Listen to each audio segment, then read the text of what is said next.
Halo pemirsa, jumpa lagi dengan saya Argo Pratomonugro.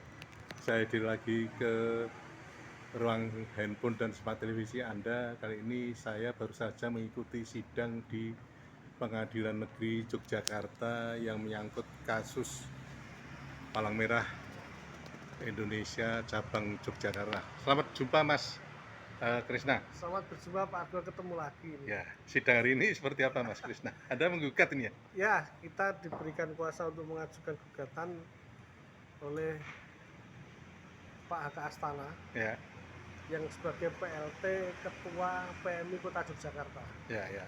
Menggugat para pengurus tahun 2016 sampai 2021 yang mana terkait dengan pengelolaan keuangan PMI di Pak.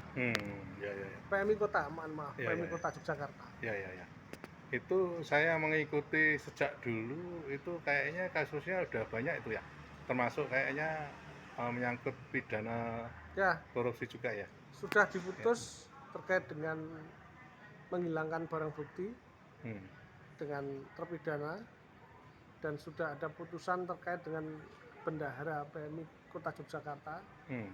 yang sudah diputus dalam pengadilan yang menyangkut tetap Pak ya. Hmm. Sehingga lanjutan daripada itu kita mengajukan gugatan perbuatan melawan hukumnya yang intinya terkait dengan pengelolaan keuangan tahun 2016-2021 kami anggap ada dugaan penyimpangan, maka kita harus membuktikan terkait permasalahan tersebut Pak.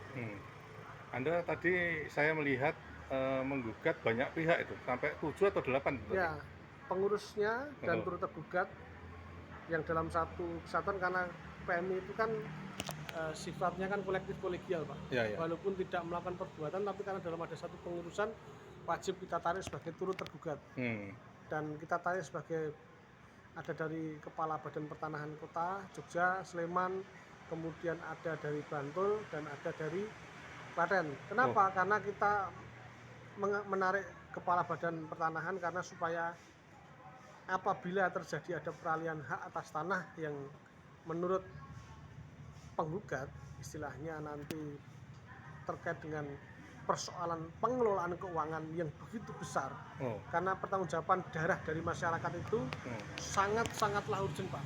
Sehingga harus 1 sen pun uang harus dipertanggungjawabkan secara betul dan jangan sampai ada penyalahgunaan Pak. Itu intinya Pak. Anda melihat ada kaitannya dengan aset tanah juga itu ya? Ya, tentu kita harus membuat sesuatu rujukan. Artinya gini, kalau hanya dihukum umpama ya melakukan dugaan melakukan perbuatan melawan hukum, maaf ya, dalam gugatan itu, tetapi hanya menang di atas kertas, kita kan juga kesulitan untuk eksekusinya. Maka kita mengajukan permohonan eksekusi terhadap harta yang dimiliki oleh para tergugat. Artinya kalau permohonan kita tidak ada itikat baik untuk mengembalikan, maaf ya, dugaan berdasarkan hasil audit itu ada persoalan pengelolaan keuangan, ternyata ada penyimpangan, ada perbuatan melawan hukum yang sebagaimana dalil dari penggugat, sehingga ketika nanti ada putusan yang punya kekuatan hukum tetap, harapan kami kalau nanti tergugat tidak membayar sesuai dengan putusan pengadilan, maka kita mengajukan eksekusi terhadap tanah atau harta yang dimiliki. Begitu Pak Argo.